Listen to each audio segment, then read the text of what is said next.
from Macau. So meron po silang 10 anak. Sa 10 children po nito, Badari. Huwag yun na po sacrifice niya kung gusto yung parang sosyal. Gusto niyo makita? Hanapin niyo. Sa pagtingin po natin, ma'am.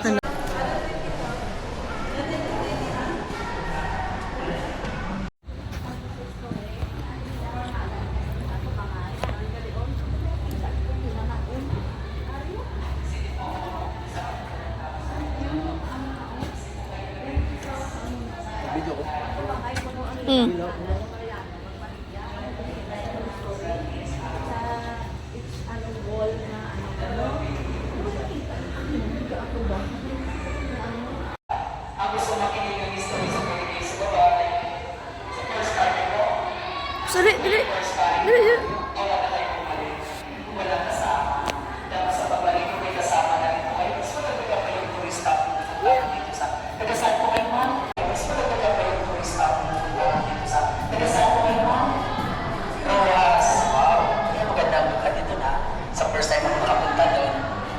Sabi ko lang, ulit-ulit ko lang po. Sarap yung mga first isda niya doon. Pero maraming naman talaga. At saka matataba naman yung mga lakot niya. Paminaw ra. Isang agad. Buo agad.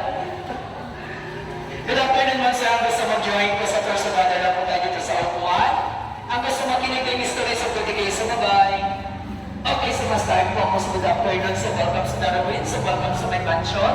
And introduce myself, my name is Mars Lacson. Isa rin po ako sa Apo.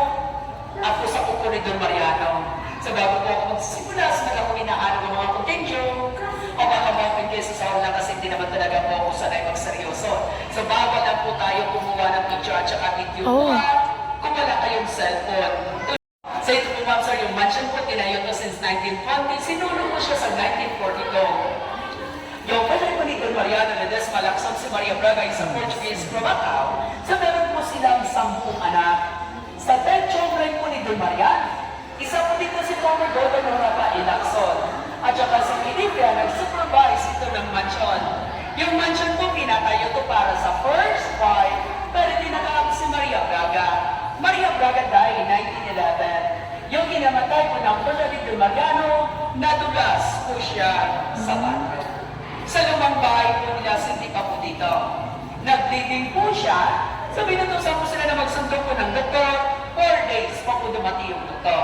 Pagdating ng doktor, patay na si Maria Braga at saka yung bata nga sa loob na sinak po na. Pregnant po siya sa pag-11th child. So ito po ma'am, sa minsan po tinatanong po dito sa akin, saan pa ba sinundo yung doktor? Bakit 4 days po siya dumating? Sa Maynila ba, sa Cebu, sa Iloilo, sa Davao, sa Maniwala po kayo sa hindi, 2 araw papuntang Silay, 2 araw pabalik po dito. So hindi pa naman simintado yung kalsada, kalesa ang ginagamit po nila. So nakapag-asawa rin si Don Mariano sa second wife ni si Shandia, si Pilipina from Talisay. So hindi pa siya kumpinto sa 10, dinagdagan pa ng 3. Lahat ng mga anak ni Don Mariano, 13 children. Sa 13 po sa September 3, 2011, namatay po si Celia Lacson Misa, 93 years old already. Lahat ng mga anak ni Don Mariano, wala na po may natira kahit isa. So, time po nakamakuha yung titulo nila. Meron na gina. Sa ito po sa yung mansion po, sinadya po siyang sinunog. Kasi po, intentional. Ang target natin ng mga Japanese, gagawin sana headquarters sa Garrison.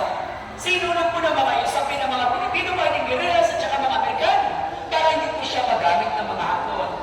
Isang sa good idea kasi sinunog. At this, may trabaho na rin po ako ngayon. Kung ginawa siguro ng mga Amerikano, tambay ako ngayon. Kung hindi pa ako siguro tambay, napapaham na ngayon. So ito po ba sa iyong pagsunod sa itong mansion, hindi na sa 1 oras, hindi na sa 2 oras, nakaabot po siya sa 3 araw na pagsunog. Dahil po sa sobrang kapal na mga buta ginamit po nila.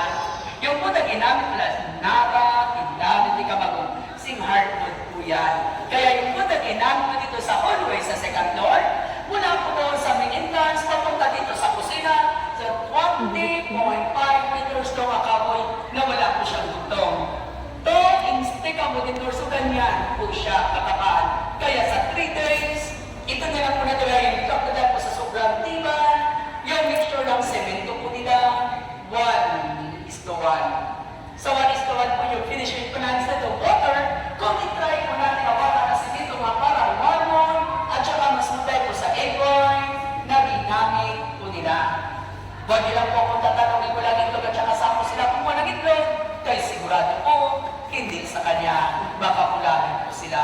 Kundi pa pala, papakalabas sa wagas pampa. So ito po ma'am sir, kung saan po tayo magpunta ng mga lumang katedrals o simbahan, kung saan ginagamit po nila.